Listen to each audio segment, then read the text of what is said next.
Welcome A1 account class. मैं हूं आशीष त्रिपाठी और आज हम लोग 11th क्लास का सेकंड चैप्टर शुरू करने जा रहे हैं, बेसिक अकाउंटिंग टर्म। और ये जो बेसिक अकाउंटिंग टर्म का चैप्टर है ये काफ़ी इम्पॉर्टेंट है। बेसिक अकाउंटिंग टर्म में अगर आपको सीखना है तो ये सबसे पहले हमें एक बिजनेसमैन बनकर ये टर्म्स को अगर हम सीखेंगे तो बड़ी आसानी से ये टर्म्स हम लोग सीखते चले जाएंगे। तो सबसे पहले क्या करते हैं, बिजनेस मैन बनते हैं और बिज़नेस शुरू करते हैं। तो सबसे पहले बिज़नेस शुरू करने के लिए क्या करना पड़ेगा, एक हमने जनरल स्टोर का मान लो बिज़नेस शुरू किया। बिज़नेस शुरू किया किस लिए किया कि हम कुछ सामान लेकर आएंगे, परचेज करेंगे और फिर उस सामान को शॉप में रखेंगे और उसको सेल करेंगे। ये हो गया बिज़नेस। इसके बाद तो बिज़नेस तो आपको समझ में आ गया कि ये हो गया business. Transactions, exchange of goods, goods को एक्सचेंज करेंगे या हम उन्हें सर्विस प्रोवाइड करेंगे। परचेज करते हैं गुड्स या हम सेल करते हैं गुड्स या फिर हम उसके बदले पैसे रिसीव करते हैं। तो ये आपका बेसिक हो गया बिज़नेस। बिज़नेस शुरू करने के लिए हमें एक चीज़ की और ज़रूरत है कि भाई बिज़नेस तो शुरू करने के लिए सोच लिया, अब हमें उसमें पैसे लगाने पड़ेंगे तभी तो बिज़नेस चलेगा। तो शुरुआत में हमने 1 लाख रुपए लगाकर हमने अगर जनरल स्टोर खोला तो जो 1 लाख रुपए लगाकर जनरल स्टोर खोला इज़ कॉल्ड कैपिटल। इसी को कैपिटल कहा जाएगा या इसी को हिंदी में पूंजी कहते हैं। आपने सुना होगा कितनी पूंजी से तुमने बिज़नेस शुरू किया, तो यही कैपिटल या बिज़नेस है। तो कैपिटल बिज़नेस क्या है कि जो पैसा बिज़नेस में बिजनेसमैन लगाता है वो हो गई कैपिटल। बेसिक फार्मूला क्या है, capital is equal to assets minus liability. Assets में से अगर लायबिलिटी हम माइनस कर दें तो कैपिटल निकल आता है। ये एक फार्मूला भी है जो आपको डिटेल में आगे जानने को मिलेगा। आगे देखते हैं कि हमने कैपिटल तो लगा ली भाई, 1 लाख रुपए हमने लगा लिए। अब 1 लाख रुपए में से हम 50,000 रुपये का सामान लेकर आए, दूध, ब्रेड, मक्खन और आपके बिस्किट, ब्रेड, ये सब लेकर आए। और जब ये सब लेकर आए तो ये क्या हो गया, परचेज। जो हम ये परचेज कर रहे हैं इसी को हम गुड्स भी कहते हैं। तो मतलब हम यहाँ गुड्स परचेज कर रहे हैं। गुड्स परचेज वही चीज़ है जिसे हम सेल करने के लिए परचेज कर रहे हैं। ध्यान रखिएगा, हम इसलिए इसको परचेज करके शॉप में रखेंगे कि हम इसे सेल करेंगे। तो वो हो गया आपका परचेज। परचेज को ही हम गुड्स परचेज। तो purchase of goods for resale, resale करने के लिए जो हम चीज़ें परचेज कर रहे हैं उसे हम गुड्स कहेंगे या परचेज कहेंगे। अब आगे देखते हैं कि हमने बिज़नेस शुरू कर दिया, हमने सामान सेल करना भी, परचेज करना भी शुरू कर दिया। परचेज करके लाए, शॉप में रख दिया, कस्टमर आने लगे। जब कस्टमर आने लगे तो अब हम उन्हें क्या कर रहे हैं, गुड्स सेल कर रहे हैं। जो हमारी शॉप में रखा हुआ सामान है उसे सेल कर रहे हैं, तो हम गुड्स को सेल कर रहे हैं। तो जब गुड्स को सेल करते हैं तो उसे ही हम सेल बोलते हैं। तो सेल ऑफ गुड्स को ही हम सेल कहेंगे, ठीक है, जो इंटरप्राइजेस सामान को सेल कर रहा है। इसके बाद अब जिसको हमने सेल किया वो कहता है ऐसा करिए, आप मुझे एक वाउचर बना कर दीजिए, बिल बना कर दीजिए कितना पेमेंट आया। तो हम उसको एक बिल बना कर देते हैं, एक वाउचर बना कर देते हैं, जो एक पेपर में एक पक्का वाउचर बना के देते हैं, वो हो गया वाउचर।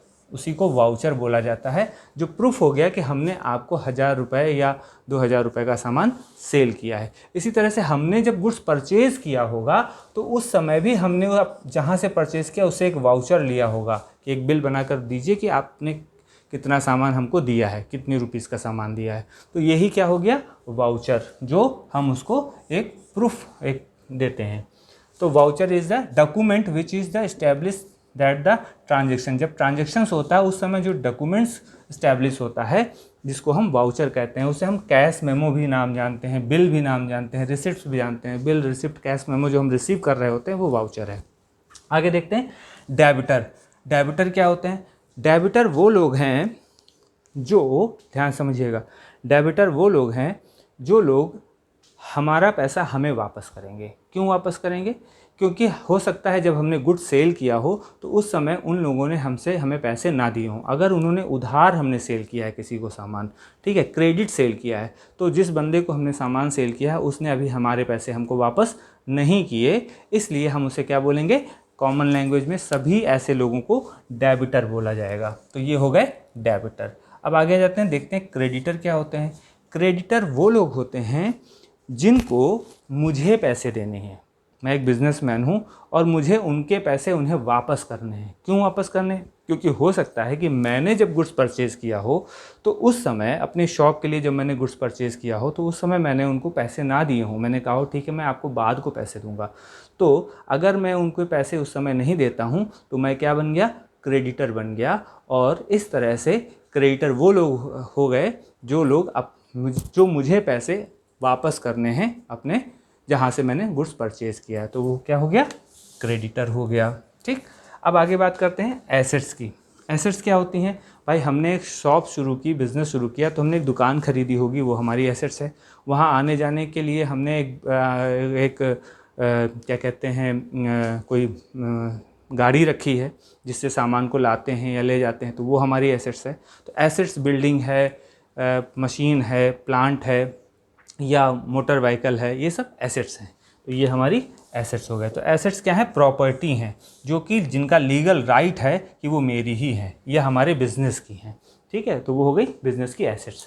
अब बात करते हैं लायबिलिटी की। लायबिलिटी वो चीज़ होती है जो कुछ भी हमारे पास है, ध्यान दीजिएगा, लायबिलिटी वो है जो कुछ भी हमारे पास है पर किसी और का। अगर हमने किसी और से लेकर अपने बिजनेस में उसको रखा है और हमें कभी न कभी उसे वापस करना है, तो वो क्या है, हमारी लायबिलिटी है। तो लायबिलिटी क्या चीज़ हो गई, the amount which the enterprises own to the outsider, मतलब आउटसाइडर से जो कुछ भी लेकर हमने अपने बिजनेस में रखा है और मुझे उसे वापस करना है या उसका पेमेंट देना है, वो हमारी लायबिलिटी है।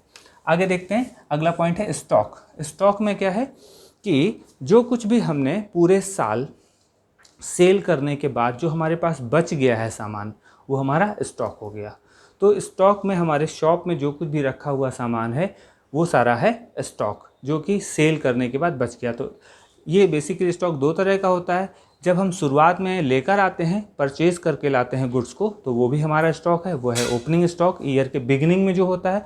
और ईयर के एंड में जो हमारे पास स्टॉक बचता है वो हो जाता है क्लोजिंग स्टॉक। तो आपका ये हो गया स्टॉक। स्टॉक को इन्वेंट्री के नाम से भी जाना जाता है, तो ये कहीं कहीं इन्वेंट्री के नाम से भी लिखा हुआ होता है। फिर आगे बात करते हैं रिवेन्यू की। रिवेन्यू क्या है, रिवेन्यू है gross inflow of cash. Gross inflow of cash का मतलब हो गया कि हम जब सेल कर रहे हैं तो सेल करने के दौरान हमें जो कुछ भी पैसे मिल रहे हैं, सामान सेल करने के बाद डिस्काउंट, कैश रिसीव, जो कुछ भी हो रहा है वो हमारा क्या हो गया, रिवेन्यू। रिवेन्यू को अगर समझना है तो ऐसे समझ सकते हैं कि income is equal to revenue minus expenses. मतलब जो कुछ भी हमारे पास कैश पैसे आ रहे हैं, इनकम हो रही है, उसमें अगर एक्सपेंसेस माइनस कर दें तो इनकम हो जाती है। तो इनकम जो है रिवेन्यू में से एक्सपेंस माइनस करने पर आती है। इसका मतलब जो भी पैसे आ रहे हैं उसमें से हम जो एक्सपेंस कर चुके हैं उन्हें माइनस कर दें तो हमारी इनकम बननी होती है। तो रिवेन्यू आपको समझ में आ गया होगा। रिवेन्यू के बाद चलते हैं इनकम। तो इनकम क्या है, इनकम भाई एक तरह का प्रॉफिट है। इनकम क्या है, profit earned by the during the period of time. एक टाइम पीरियड के अंदर, मतलब एक साल के अंदर हमने जो कुछ भी इनकम हुई है वो हमारी इनकम है। कैसे, मतलब हमने अगर एक साल के अंदर 1 लाख का सामान सेल किया लेकिन हमने 80,000 रुपये एक्सपेंस किए, तो 1 लाख में से 80,000 एक्सपेंस कर दिए तो हमारे 20,000 की इनकम हो गई। तो वो क्या हो गई, हमारी इनकम। तो आपको समझ में आ गया कि इनकम क्या चीज़ होती है, रिवेन्यू में से एक्सपेंस माइनस करने से जो चीज़ आती है वो क्या है, इनकम। अब आगे बात करते हैं ड्राइंग की। ड्राइंग क्या है, ड्राइंग वो चीज़ है जो बिजनेसमैन बिजनेस से जो कुछ भी पैसे या सामान अपने घर के पर्सनल यूज़ के लिए निकाल के ले जाता है, वो हो गई ड्राइंग। ठीक है, अगर हम अपने घर के लिए, अपने घर का कोई खर्च के लिए बिज़नेस से पैसे निकाल कर ले जा रहे हैं या सामान घर के इस्तेमाल के लिए ले जा रहे हैं, तो बिज़नेस उसे ड्राइंग बोलेगा। ठीक है, तो ये हो गई आपकी ड्राइंग। आगे बात करते हैं एक्सपेंसेस की। तो एक्सपेंसेस तो आपको समझ में आते ही होंगे कि जो कुछ भी हम सेल या परचेज़ करने के लिए या इस बिज़नेस को रन कराने के लिए जो पैसे खर्च कर रहे हैं, जो एक्सपेंसेस कर रहे हैं, वो सारे क्या हो गए, एक्सपेंसेस हो गए। तो amount spend for the sale, sale करने के लिए जो कुछ भी हम अमाउंट स्पेंड कर रहे हैं वो हो गए आपके एक्सपेंस। अगले पॉइंट में आते हैं। अगला पॉइंट है आपका अकाउंट। अकाउंट देखते हैं क्या चीज़ है। अकाउंट के विषय में आपने बैंक का अकाउंट तो सुना ही होगा, तो चलिए उसी से थोड़ा बता देते हैं कि अकाउंट ऐसा होता है, बैंक अकाउंट। देखिए, अब बैंक अकाउंट में इसमें से बीच से ये हाफ 2 पार्ट बना होता है। इधर से यहाँ तक का जो पार्ट है, ये इधर से यहाँ तक का पूरा पार्ट जो है ये डेबिट साइड है, और यहाँ से यहाँ तक का जो पार्ट है ये आपका क्रेडिट साइड है। अगर हमारे पास कोई पैसे आ रहे होते हैं तो हम इसको इस तरफ नोट करते हैं, यहाँ पर ठीक है। तो ये हो गया क्रेडिट साइड। क्रेडिट साइड में पैसे आ रहे होते हैं बैंक अकाउंट में, और डेबिट साइड में से पैसे बैंक अकाउंट से बाहर जा रहे होते हैं। तो ये हो गया डेबिट साइड। तो अकाउंट बेसिकली दो पार्ट है इसका, जो है एक साइड डेबिट है, दूसरी साइड क्रेडिट है। इस अकाउंट में हम चीज़ों को नोट कर रहे होते हैं, पैसे आ रहे हैं या पैसे जा रहे हैं। इसी तरीके से और भी अकाउंट्स के विषय में आपको आगे जानने को मिलेगा। आगे देखते हैं, एक बहुत नाम सुना है डेबिट। डेबिट क्या है? डेबिट का बहुत सिंपल सी चीज़ है कि ये जो अकाउंट हमने देखा, इसका जो लेफ़्ट साइड है, ये है डेबिट। तो ये पूरा पार्ट जो है, प्लेस है, इसको डेबिट बोला जाएगा। तो ये हो गया आपका डेबिट साइड। और दूसरा शब्द है क्रेडिट। क्रेडिट क्या है? इसी अकाउंट का जो राइट साइड है, इस तरफ वाला साइड है, ये राइट साइड को क्या बोलेंगे? क्रेडिट। तो ये क्रेडिट साइड हो गया। तो ये साइड हैं जिन साइड में हम चीज़ों को नोट करते हैं। इसके बाद आगे देखते हैं एंट्री। एंट्री क्या होती है? इस अकाउंट में जब हम चीज़ों को नोट कर रहे होते हैं तो उसे ही एंट्री बोला जाता है। Record in the book of the account. Account में जो चीज़ें हम रिकॉर्ड करते हैं उसे हम क्या बोलते हैं? एंट्री। तो मैंने बहुत ही शॉर्टकट तरीके से और बहुत ही आसान भाषा में फटाफट आपको बता दिया कि ये जो आपके टर्म्स हैं ये किस तरह से यूज़ होंगे। उम्मीद है इसे आराम से आपको, मैं वीडियो को अभी साइड में हो जाऊँगा, इसे आप आराम से एक बार देख लीजिए, वीडियो को पॉज कर लीजिए और पॉज करके इसको नोट कर लीजिए। बहुत शॉर्टकट तरीके से मैंने आपको इसमें टर्म्स को इंट्रोड्यूस किया है, तो इसे आप नोट कर लीजिएगा और आराम से नोट करने के बाद इसको वीडियो को एक दो बार सुन लीजिएगा, फटाफट मैंने बताया है, और समझ में आ जाए तो फिर इसे आपको क्या करना है, आपको पता है, लाइक करना है और अपने और दोस्तों को और फ्रेंड्स को इसको शेयर करना है।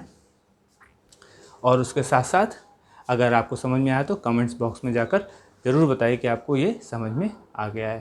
Thank you.